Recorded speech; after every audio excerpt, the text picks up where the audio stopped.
Now this video is going to describe how to use the basic features of Cisco Packet Tracer, which is a free download from your Netacad site. So once you log on to your Netacad, you will be able to see download Packet Tracer and put it on your PC. It's one of the most powerful simulation tools that I've used, and they keep improving it year to year. So what we're going to start off with here is looking at the devices. So I'm going to go down to where I see my routers. I'm going to pull out a router. I'm going to then go down and click on switches, and I'm going to grab the very first switch will do fine. And then I'm going to click on the end devices and pick a generic PC, and then I'll also pick a laptop. And there's lots of other things that you can play with in here. You can have the WAN simulation. You can add advanced custom-made devices. Multi-user, which I use in a high school program. We probably won't get to at the college level. We'll see. Here's all my connections. The first one here is the second was a console. Third one's a copper straight through, copper straight through, and then the copper rollover. You have a fiber, and then you have your DCE serials. So if you click on something you don't want to use it, you just hit the escape key. So my tool is a select tool. So you can see I can select things. Click on the router, exit. Up at the top right, you can click on the select tool.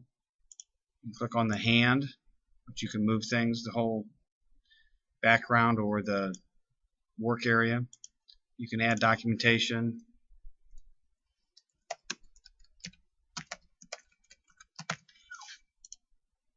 Once you click off, it goes back. Your delete tool, so if I needed to delete possibly this router or maybe this text box I just added. Some other views over here we'll get to later. So back to the select tool, top right, and click on my router. Notice I have empty slots here, and there's a power on and power off button. So I'm going to power off. Click on WIC 1 AM, and then you can read the description.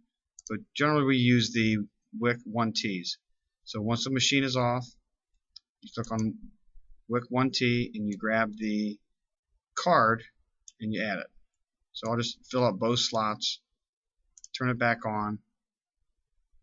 If I go to config tab, it's telling me the device is still booting. So you have to wait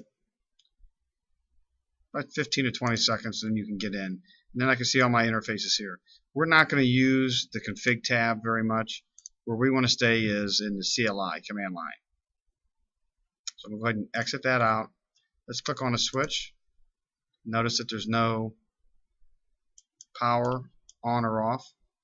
Under the config, same thing. You see all the fast Ethernets, 1 through 24. And then once again the command line. Close it. Go to my PC. I have a config tab. Set my IPs for DHCP. I got IP6 I can add. Fast Ethernet. I can add my IP address and my subnet mask. If I click on desktop, I got IP config. I can do my IP settings there. And your terminal, web browser, things like that. Laptop will have something a little bit different. Very similar on the config tab. IP6, fast Ethernet. Desktop is very similar.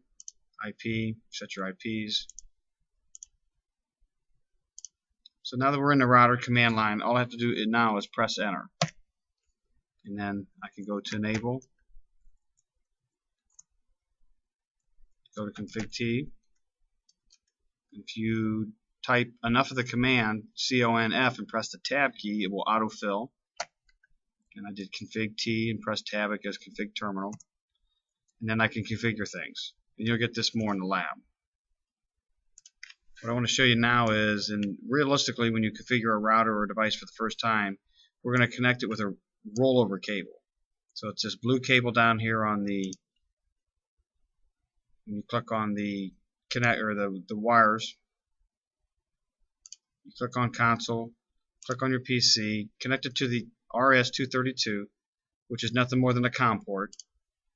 Click on the router and click connect it to the console port. Now what I would do is go to Terminal on my config on my desktop tab.